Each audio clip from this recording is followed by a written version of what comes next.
मेरी मैडम 38 साल की होते हुए भी बहुत खूबसूरत लगती थी। उसे देखकर ऐसा लगता था जैसे वह अब भी 22 साल की ही है, क्योंकि खूबसूरती के कारण वह हमेशा एक जवान लड़की की तरह ही दिखती थी।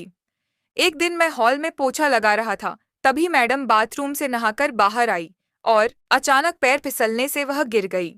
उस वक्त वह सिर्फ तौलिए में ही थी, लेकिन उस वक्त उनके हाथ से तौलिया छूट गया और वह वैसी हालत में थी जिसे देखकर मेरे अंदर के जज्बात भड़कने लगा। मेरी निगाह उनके शरीर पर जाकर टिक गई, जो मुझे साफ साफ दिखाई दे रहा था। फिर मैंने मैडम को अपनी गोद में उठाया और कमरे में लेकर चला गया। गोद में उठाने से वह भी गर्म हो गई। हम दोनों की सांसें एक दूसरे से टकरा रही थीं। हम बार बार एक दूसरे की आंखों में देख रहे थे। अब वह भी बेकाबू हो रही थी। फिर मैंने उन्हें बिस्तर पर लेटा और उसके साथ पूरे 2 घंटे तक मेरा नाम अमित है और मैं अभी 23 साल का एक हट्टा कट्टा नौजवान हूँ। हम दो भाई बहन अपने माँ के साथ एक छोटे से गांव में रहते थे, क्योंकि मेरे पिताजी की 8 साल पहले ही एक सड़क हादसे की वजह से मौत हो गई थी। तब से मेरी माँ ने हम दोनों भाई बहन का वह अकेली ही भरण पोषण किया करती थी।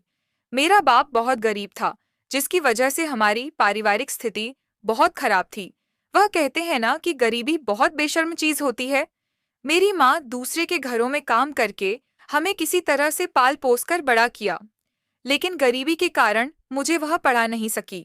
बस गांव के स्कूल में ही थोड़ा बहुत पढ़ाई किया था, लेकिन मैं अपनी बहन को पढ़ाना चाहता था, इसलिए मैं भी काम करना शुरू कर दिया था। मैं देख रहा था कि माँ बहुत ज्यादा परेशान रहने लगी थी। उनकी तबीयत अब हमेशा खराब रहने लगी थी, लेकिन फिर भी माँ जबरदस्ती काम करने जाती थी।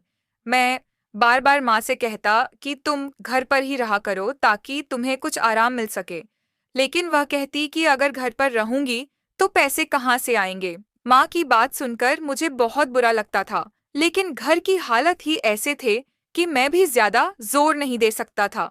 मैंने भी अपने कुछ दोस्तों के साथ मजदूरी का काम करना शुरू कर दिया। मैं रोज अपने दोस्तों के साथ काम पर जाता, जिससे मुझे कुछ पैसे मिलने लगे थे, लेकिन जितने पैसे मुझे मिल रहे थे उतने में तो घर का खर्च बिल्कुल भी नहीं चल सकता था। इसलिए मैं शहर जाने का फैसला कर लिया। मैं अपनी माँ से इस बारे में बात किया। वह तो मुझे शहर जाने देना नहीं चाहती थी, लेकिन मैंने माँ से कहा कि अगर मैं शहर नहीं जाऊंगा तो अपनी बहन का शादी कैसे कर पाऊंगा, क्योंकि यहाँ मुझे जितने पैसे मिलते हैं उससे तो घर का खर्च भी चलाना मुश्किल है। फिर बहन की शादी कैसे हो पाएगी। माँ मेरी बातों को अच्छे से समझ गई और फिर उसने मुझे शहर जाने की मंजूरी दे दी। 2 दिन के बाद ही मैं अपना थोड़ा बहुत सामान बांध कर शहर शहर के लिए निकल गया। शहर पहुंचकर मैंने काम ढूंढना शुरू कर दिया, लेकिन मैं ज्यादा पढ़ा लिखा नहीं था, इसीलिए मुझे अच्छी नौकरी नहीं मिल सकती थी, क्योंकि जो लोग ज्यादा पढ़े थे वे भी लाइन में खड़े थे। फिर मुझ जैसा कम पढ़ा लिखा कर भी क्या सकता था। इसी तरह भटकते भटकते मुझे कई दिन हो गए, लेकिन मुझे अभी तक कोई काम नहीं मिल पाया था। मैं ऐसे ही उदास होकर एक चौराहे पर बैठा हुआ था, जहां पर बहुत से लोगों का आना जाना होता था। कभी मुझे किसी के पुकारने की आवाज सुनाई दिया। जब मैंने पलट कर देखा, तब एक सुंदर सी औरत मुझे आवाज लगा रही थी। मैं दौड़ता हुआ उनके पास चला गया। तब वह औरत मुझसे मेरा नाम पूछने लगी और कहने लगी कि मैं देख रही हूँ कि तुम कई दिनों से यहाँ वहाँ घूम रहे हो। क्या तुम्हें कोई काम चाहिए? उनकी बात पर मैंने कहा, जी मेरा नाम अमित है और मैं गांव से इतनी दूर काम के लिए ही आया हूँ, लेकिन मुझे कोई काम नहीं मिल रहा है और मैं इस शहर में किसी को जानता भी नहीं हूँ। वह औरत यही कोई 38 साल की लग रही थी, लेकिन उसके चेहरे पर बहुत मासूमियत झलक रही थी। वह देखने में एकदम से कमाल की लग रही थी। उसने कहा कि अगर तुम काम करना चाहते हो तो मेरे घर आ जाओ, मैं तुम्हें काम देती हूँ। मैंने कहा, जी मुझे तो काम करना ही है। फिर मुझे वह अपने साथ लेकर अपने घर चली गई। घर पहुंचने के बाद मैंने देखा कि उनका घर काफी अच्छा बना हुआ था। फिर वह कहने लगी कि अमित, आज से तुम मेरे घर का काम करोगे। तुम्हें रहने और खाने की भी सुविधा दी जाएगी, लेकिन तुम्हें घर का सारा काम वक्त से और अच्छे से करना होगा। मैंने कहा कि मैडम, मेरी तनख्वाह मेरी बात पर। वह कहने लगे कि उसकी फिक्र तुम मर करो, यहाँ तुम्हें अच्छे पैसे मिल जाएंगे। मैंने देखा कि घर में वह सिर्फ अकेली ही थी और वहां कोई भी नहीं था। तब मैंने कहा कि मैडम, आप यहाँ अकेली रहती हैं? उसने कहा कि हाँ, मैं यहाँ अकेली ही रहती हूँ, लेकिन आज से तुम इस घर की अच्छे से ध्यान रखोगे, क्योंकि तुम मुझे बहुत ईमानदार लगते हो। मैंने कहा, मैडम, आप फिक्र ना करें। आपने मुझ पर भरोसा किया है और मेरी इस मुश्किल समय में मुझे काम दिया है, इसलिए मैं पूरी ईमानदारी से आपका काम करूंगा। तभी मैंने फिर उनसे झिझकते हुए उनका नाम पूछा, तो वह अपना नाम मोहिनी बताई, जो बिल्कुल उसी की तरह मोह देने वाला था। फिर उसने मुझे घर का सारा काम अच्छे से समझा दिया।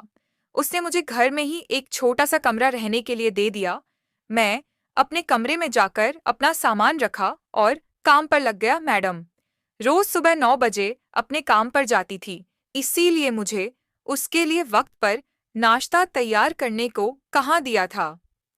धीरे धीरे मैं अपने काम में व्यस्त हो गया और पूरे घर को अच्छे से संभालने लगा। मुझे मोहिनी मैडम के यहाँ काम करके बहुत अच्छा लग रहा था, क्योंकि वह मुझसे बहुत ही अच्छे तरीके से पेश आती थी, जबकि इससे पहले मैं जहाँ काम करता था वहाँ कोई इतने अच्छे से व्यवहार नहीं रखता था। मोहिनी मैडम के चेहरे पर एक अलग ही मुस्कान होती थी। कभी ऐसा नहीं लगता था कि उन पर कभी कोई मुसीबत आने वाली है। धीरे धीरे वक्त गुजरता गया और मुझे उस घर में काम करते हुए 2 महीने गुजर गए। वहां मुझे तनख्वाह भी अच्छी मिल रही थी, जिसमें से मैं कुछ पैसे अपने माँ के पास भेज देता और तो बहुत पैसे अपने खर्च के लिए भी रख लेता। मैं इतना अच्छा नौकरी अपने हाथ जाने नहीं देना चाहता था, इसलिए मैं पूरे ध्यान देकर घर का काम कर रहे था, ताकि मुझसे कोई गलती ना हो। मेरी मैडम जब तक घर में होती थी, तब तक वह मुझसे खूब बातें करती थी, जिसकी वजह से मुझे ऐसा लगता था जैसे मैं इनका नौकर नहीं, बल्कि इस घर का कोई सदस्य हूँ।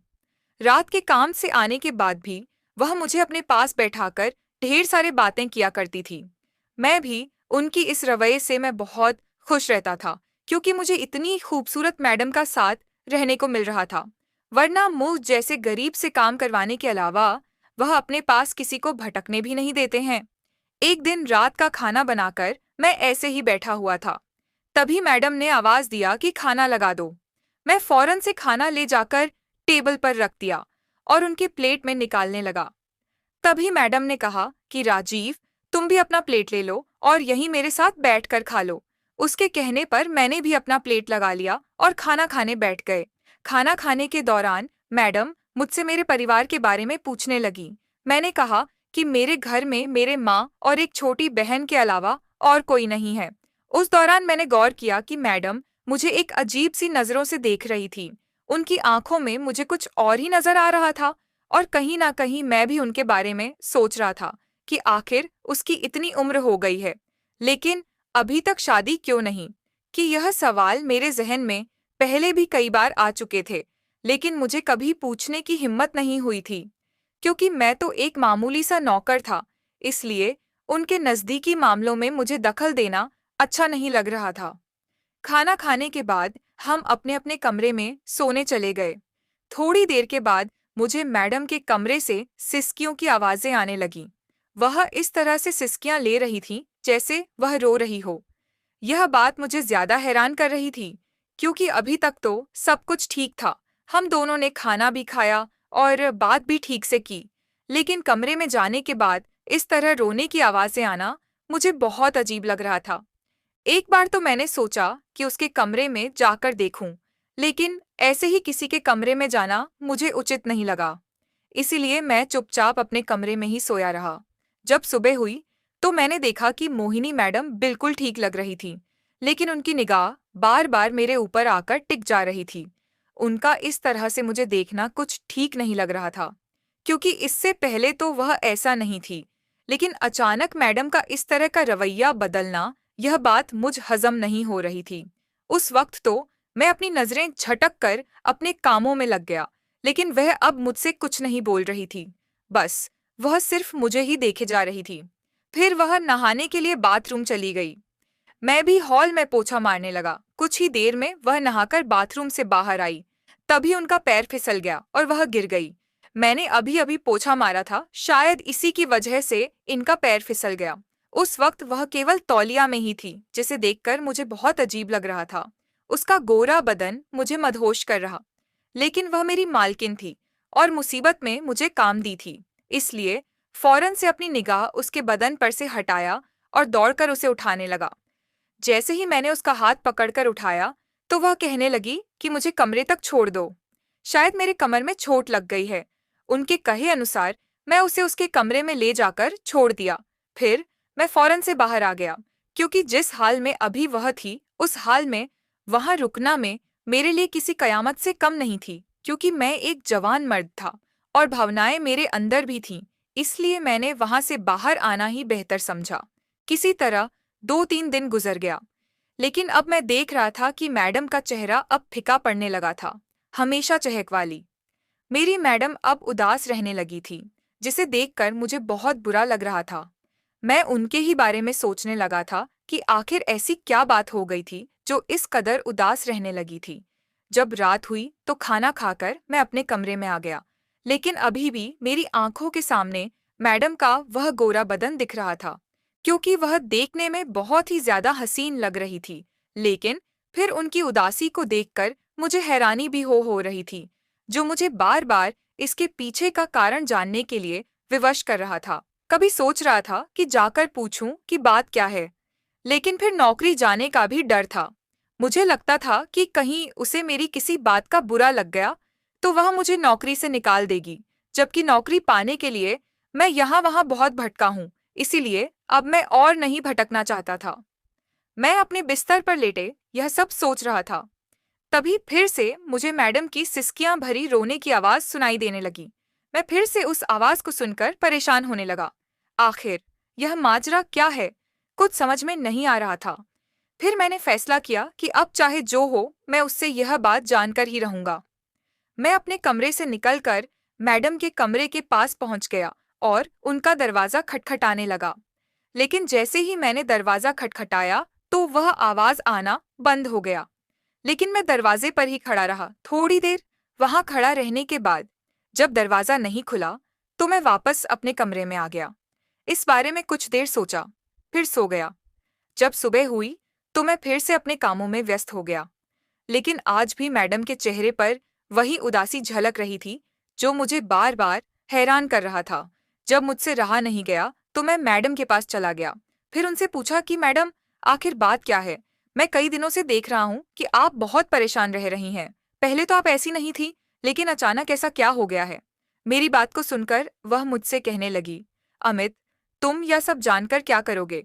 मुझे अपने हाल पर छोड़ दो और तुम अपना काम पर ध्यान दो। जब वक्त आएगा तब मैं तुम्हें जरूर बताऊंगी, क्योंकि तुम अच्छे और नेक इंसान हो, जिस पर मैं भरोसा करती हूँ। अपनी मैडम के मुंह से इस तरह का बात सुनकर मैं चुप हो गया, क्योंकि मैडम एक अच्छी औरत थी। वह मेरी बहुत मदद की थी और कभी भी मुझसे बुरा बर्ताव नहीं किया था। फिर मैं इन बातों को छोड़कर अपने काम में लग गया, लेकिन अब मेरे अंदर मैडम को लेकर कुछ ज्यादा परेशानियां थी। ऐसा लग रहा था जैसे मैं अपने मैडम से प्यार करने लगा था, लेकिन मेरे अंदर उतनी हिम्मत नहीं थी कि उनसे इस बारे में बात करता। आज जब मैं अपने कमरे में था, तब मुझे फिर से मैडम की वही आवाजें सुनाई दे रही थीं। लेकिन आज मैंने फैसला कर लिया था कि आज मैं इसके पीछे की वजह जानकर ही रहूंगा, क्योंकि हर दिन चहक वाली मैडम अचानक से इस तरह रहने लगी, जो मुझे बार बार परेशान कर रहा था। आज मैं फिर अपने कमरे से निकलकर मैडम के कमरे के पास जाकर खड़ा हो गया। फिर मैंने दरवाजा खटखटाया और थोड़ी देर वहीं रुक रहा। दरवाजा ना खुलने के बाद जब मैं अपने कमरे की तरफ जाने लगा, तभी मैडम के कमरे का दरवाजा खुल गया। मैंने पीछे पलटकर देखा तो मैडम एक नाइटी पहनी हुई दरवाजे पर खड़ी थी। वह उदास होकर कहने लगी कि क्या बात है अमित, तुम इतनी रात को यहाँ क्या कर रहे हो? मैंने कहा कि मैडम, आपकी उदासी अब मुझसे देखी नहीं जा रही है, इसीलिए मैं यह जानने के लिए यहाँ आया हूँ। मेरी बात पर मैडम मेरा हाथ पकड़कर अपने कमरे के अंदर लेकर चली गई। फिर उसने मुझे बैठने को कहा। उसके कहे अनुसार मैं उनके ही साथ उनके बिस्तर पर बैठ गया। फिर मैंने कहा कि अब तो बताइए कि बात क्या है। मेरी मैडम मुझे बताने लगी। वह कहने लगी कि अमित, मैं एक अनाथ हूँ। मैं 5 साल की थी तब मुझे आदमी ने गोद लिया था, क्योंकि उसका भी अपना कोई नहीं था। इसलिए वह मुझे अपने घर में लाकर मुझे अच्छे से रखने लगे। वह मुझसे बहुत प्यार करते थे। उनके साथ रहने के बाद मुझे महसूस हुआ था कि एक माता-पिता का प्यार क्या होता है, क्योंकि वह मुझे एक पिता के साथ-साथ एक माँ का भी प्यार दिए थे। तब से मैं उन्हें ही बाबा कहने लगी। धीरे-धीरे वक्त गुजरता गया और मैं 18 साल की हो गई। मैं देखने में काफी सुंदर थी, इसलिए बहुत सारे कॉलेज के लड़के मुझसे दोस्ती करना चाहते थे, लेकिन मैं उन सब से कतराती थी। मैं उन सब से बचती रही और अपने आप को सुरक्षा करती रही। एक दिन मेरे बाबा की अचानक मौत हो गई, जिससे मैं बहुत रोई, क्योंकि उस दिन मैं फिर से अनाथ हो गई थी। उनके पास एक घर था और थोड़े बहुत पैसे भी थे, जो वह मेरे लिए छोड़ गए थे। उनके जाने के बाद मैंने अपनी पढ़ाई जारी रखी। उसी दौरान एक लड़के से मुझे प्यार हो गया। वह मुझे बड़े बड़े ख्वाब दिखाने लगा, जिससे मैं भी अपनी आने वाली जिंदगी को लेकर बहुत खुश थी। वह मुझे कभी होटल में लेकर जाता तो कभी दूर ऐसे जगह ले जाता जहां से किसी का आना जाना नहीं होता था। वहां ले जाकर वह मेरे साथ हर दिन अपनी इच्छा को पूरा करने लगा था। मैं उसे रोकती तो वह कहता कि हम शादी करने वाले हैं, तुम फिक्र मत करो, मैं तुम्हें कभी अकेला नहीं छोड़ूंगा। लेकिन कुछ कुछ महीने बाद जब मैं प्रेग्नेंट हो गई तो मुझे डर लगने लगा और मैं काफी घबरा गई। एक दिन मैंने उस लड़के को बुलाया और सारी बातें बता दी। मैंने उससे कहा कि चलकर हम शादी कर लेते हैं। बिना शादी के मैं माँ कैसे बन पाऊंगी? यह समाज क्या कहेगा? मैं तो बर्बाद हो जाऊंगी। लेकिन वह लड़का शादी से साफ मना कर दिया और मुझे उसी हाल में छोड़कर वहां से चला गया। धीरे धीरे यह बात हर किसी को मालूम हो गया कि मैं बिना शादी के प्रेग्नेंट हो गई हूँ। फिर लोग मुझे हर दिन उल्टा सीधा सुनाने लगे। कुछ लड़के मेरी इज्जत के साथ खेलना भी चाहते थे, जिसकी वजह से मैं घर से बाहर निकलना बंद कर दिया था। लेकिन मैं कब तक घर में बंद रहती? मैं हर दिन रोती बिलखती, लेकिन मेरी भावनाओं को कोई समझने वाला नहीं था। एक दिन मैंने सोच समझकर एक फैसला किया और अपना पेट साफ करवा लिया। मुझे अपने पैरों पर खड़ा होना था, क्योंकि समाज एक कमजोर और निर्बल लड़की पर अत्याचार कर सकती है, लेकिन एक कामयाब लड़की को नहीं। उस वक्त कुछ दिनों तक मैं यूं ही घर में पड़ी रही और सोचते रही कि अब क्या करूं। इसी तरह वक्त गुजरता गया और मेरी शादी की उम्र होने लगी, लेकिन ना तो मेरे आगे कोई था और ना ही पीछे। मुझे शादी भी खुद के ही दम पर करनी थी। इसी वजह से मैं बाहर कुछ लड़कों से दोस्ती करनी शुरू कर दी, लेकिन वे सब भी मेरे शरीर के ही भूखे थे। जिससे मैंने दोस्ती की, उन सब ने मेरा इस्तेमाल किया। जब मैंने शादी की बात चलाई तो एक अनाथ और बदचलन लड़की कहकर सबने शादी से इनकार कर दिया। अपनी इसी हालत की वजह में टूटती चली गई। फिर एक दिन मैंने जगह बदल दी और वहां से यहाँ आ गई। यहाँ आने के बाद मैंने एक पार्ट टाइम नौकरी ढूंढकर वहां काम करने लगी और अपनी आगे की पढ़ाई करनी शुरू कर दी। वक्त गुजरता गया और मैं अपनी काबिलियत के दम पर एक बड़ी कंपनी में ऊंची पद पर काम करने लगी। जहां मैं अब भी काम करती हूँ, वहां के कई लोग मुझसे शादी करने का प्रस्ताव भी रखा, लेकिन जब उसे यह मालूम हुआ कि मैं एक अनाथ हूँ, तो उसने भी शादी से साफ इनकार कर दिया, जिसकी वजह से मुझे एक गहरा सदमा लगा और मैं बीमार रहने लगी। मैं काम पर जाती तो ना चाहते हुए भी सबके सामने अपना दुख छुपाना पड़ता, लेकिन मेरे अंदर कितना पीड़ा और दुख था, यह केवल मैं जानती थी। मैं जवान हो गई थी, मेरे अंदर भी एक औरत की भावनाएं उफान मारने लगी थी। इसलिए मैं शादी करके अपना घर बसाना चाहती थी और अब वह सब अपने पति से पाना चाहती थी। लेकिन मुझे महसूस होने लगा कि मेरी शादी अब नहीं होगी। मैं बिन ब्याही ही इस दुनिया से चली जाऊंगी। एक दिन मैं अपने काम पर इन्हीं सब बातों को लेकर परेशान थी। तभी मेरे सीने में अचानक दर्द हुआ और मैं बेहोश हो गई। जब होश आया तो मैं अस्पताल में थी। डॉक्टर ने मुझे बताया कि यह हार्ट अटैक का पहला झटका था। इसीलिए अब से आपको कोई भी परेशान करने वाली चीजों के बारे में नहीं सोचना है, नहीं तो यह झटका दोबारा आ सकता है, जिससे मेरी जान को खतरा था। उस दिन के बाद से मैं बीती हुई बातों पर ध्यान देना बंद कर दिया और हमेशा हंसने की कोशिश करने लगी। फिर धीरे धीरे बीती हुई बातों को मैं भूल भी गई और सब कुछ ठीक हो गया। लेकिन अब कुछ दिनों से मैं जब भी अपने कमरे में आती हूँ, तो मुझे अपनी जिंदगी में अकेलापन महसूस होता है। ऐसा लगता है जैसे मैं अनाथ हूँ और अनाथ ही रह जाऊंगी। इसी दुख की वजह से मैं अपने आंसू को नहीं रोक पाती हूँ और रोने लगती हूँ। इतना सब कहते हुए मैडम की आंखों से लगातार आंसू बह रहे थे, लेकिन उनकी बातों को सुनने के बाद मेरे आंखों में भी आंसू आ गए थे। मैं सोचने लगा कि यह लोग कित स्वार्थी हैं। क्या एक अनाथ को जीने का कोई हक नहीं है? आखिर यह लोग क्यों नहीं समझते हैं कि एक औरत की इज्जत कितनी अनमोल होती है? फिर चाहे वह औरत कोई अनाथ हो या बहुत बड़े परिवार से हो। मैंने मोहिनी मैडम से कहा कि मैडम, अगर आप बुरा ना माने तो मैं आपसे कुछ कहना चाहता हूँ। मैडम मुझे हैरान नजरों से देखने लगे और कहने लगे, आप मेरे जिंदगी में क्या रखा है? राजीव। तभी मैंने कहा कि मैडम, आप चाहे तो आपके जीवन में मैं वह खुशी दे सकता हूँ जिसकी उम्मीद आप छोड़ चुके हैं। वह मेरी तरफ देखकर कहने लगी कि आखिर तुम्हारे कहने का मतलब क्या है? मैंने कहा कि मैडम, मैं आपसे से प्यार करने लगा हूँ। यह बात कहने की मेरे अंदर कभी हिम्मत नहीं हुई। अगर आप चाहे तो मैं आपसे शादी करने के लिए तैयार हूँ। मैडम मेरा हाथ पकड़ ली और कहने लगी, क्या तुम सच कह रहे हो?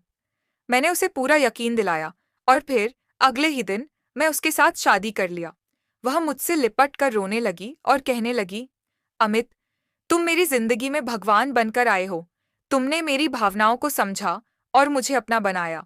मैं तो उम्मीद ही खो चुकी थी। मुझे लगा था कि मैं इस दुनिया से ऐसे ही चली जाऊंगी, पर तुमने मुझे एक नई जिंदगी दी, जिससे आज मैं बहुत ही ज्यादा खुश हूँ। मैंने कहा कि मैडम, मैं गरीब जरूर हूँ, लेकिन मैं औरत की भावनाओं का सम्मान करता हूँ, क्योंकि मेरे घर में मेरी माँ और बहन है जो मुझसे बहुत प्यार करते हैं। मेरी बात पर वह कहने लगी कि अमित, अब तुम मेरे पति हो तो मुझे अब से मैडम मत कहा करो, तुम मुझे नाम से ही पुकारा करो। मैंने कहा कि मोहिनी, आज हमारी सुहाग रात है, इसलिए मैं चाहता हूँ कि उसकी शुरुआत तुम करो, क्योंकि मैं तुम्हें खुश देखना चाहता हूँ। फिर मोहिनी ने मेरा हाथ पकड़ा और मुझे लेकर कमरे में चली गई। उस रात हमने जमकर प्यार किया। जब सुबह हुई तो मैंने देखा कि मेरी पत्नी मोहिनी के चेहरे पर फिर से वही मुस्कान झलक रही थी, जिसे देखकर मुझे बहुत ही सुकून महसूस मिल रहा था।